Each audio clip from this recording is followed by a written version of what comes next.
What is going on? What is poppin' YouTube world? My name is Ghiman Mckinney, or you can just call me Juice, because that is my nickname. I appreciate you guys for watching this video today.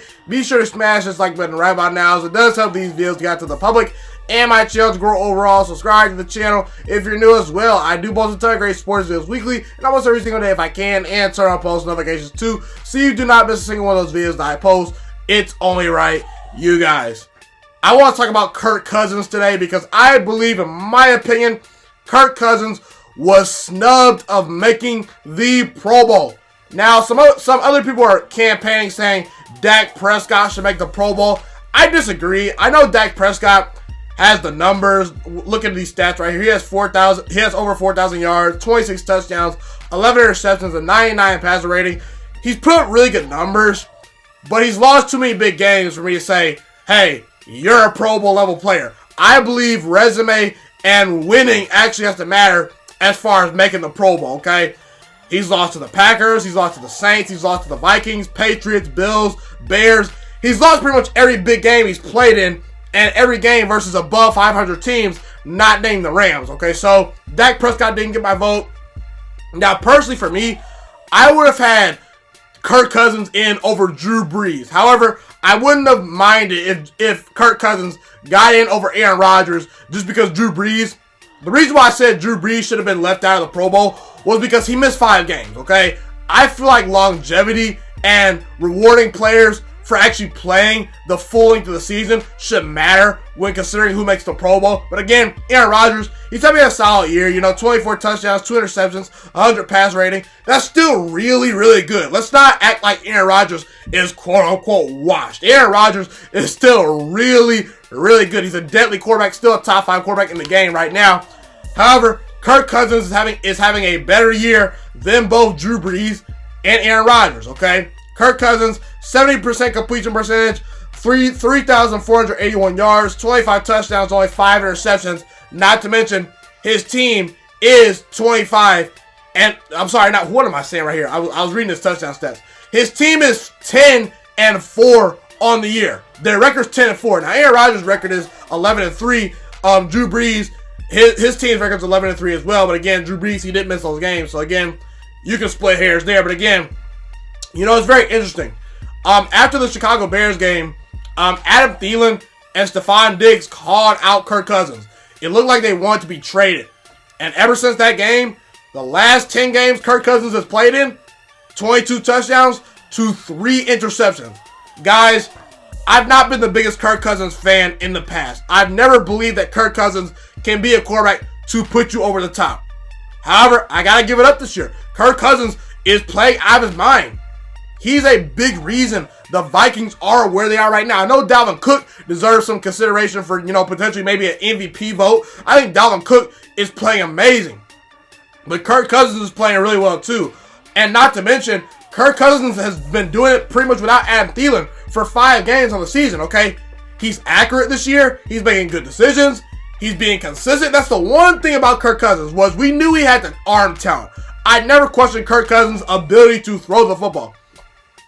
I actually think Kirk Cousins throws a pretty good football. I think he has some solid arm talent. It's just that Kirk Cousins, all of a sudden, for whatever reason, in games, at times in the past, he was just wildly inconsistent. And all of a sudden would become inaccurate out of nowhere. The thing that makes Aaron Rodgers, Brees, Brady, any elite quarterback you've ever seen, what makes them really good is consistency. Week to week. We know we're going to get B+ level to A+ level quarterback play from those guys. And Kirk Cousins, he's giving you that type of production this season. I got to give him some credit. He's throwing the ball in the tight windows. He's making game-winning plays. I never thought I could see this type of season out of Kirk Cousins. Now, I may be living in the moment because I do believe Adam Thielen and Stephon Diggs and Irv Smith, the tight ends they have, and Dalvin Cook, I believe the Vikings have some really good skill position players. And I do believe you put Deshaun Watson on that team, Aaron Rodgers on that team, who should I say? Any other quarterback you think is better than Kirk Cousins, they're doing the same thing, if not a little bit better than Kirk Cousins, in my opinion, just because the Vikings roster is loaded. But again, guys, I got to give Kirk Cousins credit. This is what the Vikings paid him money to do. They paid him money to be this type of guy, to put up these kind of numbers, to win these type of games, okay? I also do believe you have to eventually give quarterbacks time, okay? And I believe Kirk Cousins, he's 8 years into the NFL. I think he's finally starting to master the position to the level in which he needs to. I mean, I think that Kevin Stefanski has been the perfect fit for Kirk Cousins with the Vikings. You know, the Vikings the past couple years have been going through offensive coordinators. Last year, John DeFilippo, he got fired after the Seattle Seahawks game midway through the season. The Vikings had a disappointing year last year. And I just feel like that finally they found the right coordinator for Kirk Cousins. I feel like Kirk Cousins is finally comfortable with Kevin Stefanski. You know, I didn't think John DeFilippo was creative enough. I didn't think John DeFilippo was all that great of an offensive coordinator. He was in Cleveland in 2015. I think he was a position coach. I can't quite remember. No, he was the offensive coordinator. Yeah, he was the offensive coordinator in Cleveland, I believe. He was a QB coach in Philly. He's now the Jaguars offensive coordinator. To me, the Jaguars this year offensively have not been impressive at all. Part of it's due to inconsistent quarterback play, but also part of it I think is due to John DeFilippo not being a great coordinator. I believe last year, you know, in 2017, people said, well, Case Keenum got the Vikings to the NFC Championship game. Kirk Cousins should be able to do the same thing the very next year. I believe those expectations were just way too far-fetched, in my opinion. I believe that the reason why I did not believe in the Vikings last year was because they had a new offensive coordinator, a new quarterback, and a new system. And the offensive line was bad. And yes, the Vikings did improve the offensive line by getting better players on that offensive line. But also, people have to realize the Vikings offensive line coach died last year, okay? People forget that. You know, Tony Sperano, their offensive line coach died last year. That may have had an impact on the team. I don't know. But again, I'm going to cut them some slack here. But again, we see now the Vikings, they improved their offensive line, you know, and I believe that Kirk Cousins, he got out of Washington. Okay, I think that was the best thing for him because in Washington with the Redskins, I know he had Pierre Garçon, I know he had Deshaun Jackson, he had some decent weapons, but I don't believe Kirk Cousins ever had the coach and the team to fully succeed and get the best out of himself in Washington, D.C., you know, and I believe the Vikings, I'm not going to say Kirk Cousins is the end-all, be-all. I don't know if he can win a Super Bowl yet, but I did make a video a couple weeks ago, roughly about a month or so ago, after Kirk Cousins lost to Matt Moore. I said Kirk Cousins will never win a Super Bowl in Minnesota because I never thought I could get this level of production out of him. I never thought he could win big games. I will admit, Kirk Cousins has still yet to quote-unquote win a big-time game. However, he is starting to make strides. You know, in the Monday Night Football game versus the Seattle Seahawks on the road, he played well. He didn't shrink necessarily entirely. He didn't get it done. But again, I saw Kirk Cousins do some good things in that game. He also beat the Dallas Cowboys on the road. A year or two ago, that's a game Kirk Cousins probably would have lost, okay? I'm just saying. Now, I believe the Monday Night Football game versus the Green Bay Packers at home for Minnesota in Week 16 is a big-time game for Kirk Cousins. And I will admit, I think the Vikings are in a losing situation either way you slice it.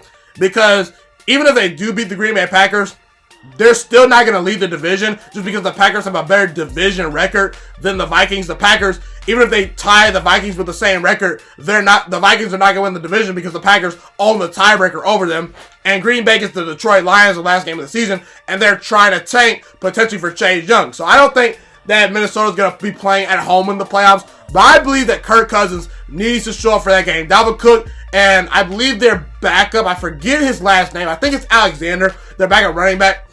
They're both not going to play, it looks like. So we're going to really see what Kirk Cousins is about in that game. Because in the NFL, I don't care what anyone says, the NFL is about overcoming adversity. Especially if you're a quarterback. Quarterbacking in the NFL comes down to how well can you play when things do not go well. Because 9 times out of 10, sometimes on Sunday, everything's not going to be perfect. You're never going to have perfect protection 24/7. Your running backs and wide receivers are not going to help you 24/7. You're not always going to have the best weapons around you. You're going to need to elevate the team at some point in the game and multiple times during the season. It's rarely rare that a team like the Chiefs has all these boatload of wide receivers to throw to, and you know, you get Matt Ryan's weapons, you get Patrick Mahomes' weapons, you get Deshaun Watson's weapons. So again, that's just the reality. Kirk Cousins is going to have to continue to elevate his play. And I'm still not sold right now that Kirk Cousins can win a Super Bowl yet, because I haven't seen him do anything in the playoffs. I haven't seen him virtually win any big games, really. But again, I think I'm more open to realizing that Kirk Cousins is making strides and he's continuing to get better. And I believe because Kirk Cousins is playing at an MVP level this year, the Vikings Super Bowl window is going to be open for a couple more years. I have a theory that really good defenses don't always last, but I believe Mike Zimmer is a good enough defensive coach to continue to elevate the Vikings year to year, and the Vikings do a really good job of drafting, okay? And I believe with the weapons in place, I believe the way Kirk Cousins is playing, the Vikings have a puncher's chance to win a Super Bowl, okay?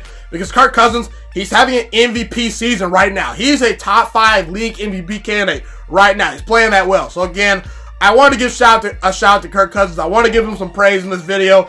I bashed Kirk Cousins in the past, and rightfully so. Kirk Cousins has not he's not done anything for me to warrant trust in him. But again, I have to admit, he's making strides, and this Vikings team, come playoff time, they're really good. They can potentially upset the New Orleans Saints on the road.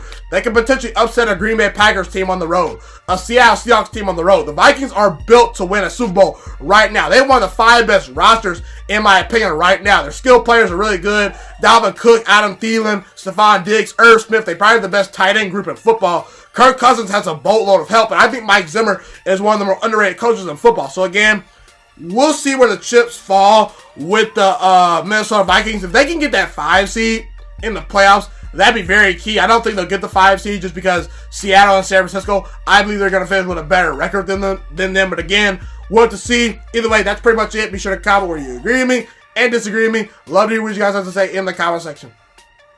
Thank you guys so much for tuning into this video today. Be sure to smash this like button right now if you enjoyed this video. Subscribe to my channel if you're new as well. I do post a ton of great sports videos weekly and almost every single day if I can. A fun fact about me is I want to go into the sports broadcasting and media world. I want to become one of the next great sports broadcasters and analysts out in the world. Kind of like Colin Cowherd, Stephen A. Smith, Shannon Sharp. You get the point. Okay, I want to do sports, television, and radio for a full living once I graduate from the University of Toledo, a college in Northern Ohio. I currently am a freshman there right now. So the best thing you guys can do to just help me continue to grow as a young broadcaster is to just share this channel with all your friends, because potentially if this channel really gets somewhere, I want to start my own network, okay? Or potentially if it doesn't, or if I fall a little bit short, I want to go into a big time network like ESPN or Fox Sports 1. So the best thing you guys can do to just flat out just help me grow as a broadcaster, help me learn, get other people hip to this channel, just share this channel with all your friends, share this channel on Facebook, share it on Twitter, share it on Instagram, all that good stuff. Also, be sure to follow me on all my social media platforms. And once again, guys, just share this channel with everyone you know. Get everyone hipped and watching these videos. Get my voice out there and heard. Share it on Facebook, share it on Twitter, share it on Instagram, all that good stuff. It's been your boy, Ghiman Mckinney, or you can just call me Juice. I appreciate all you guys for tuning in today. I really do. Have a God blessed day. Stay motivated, you guys, and I'm out.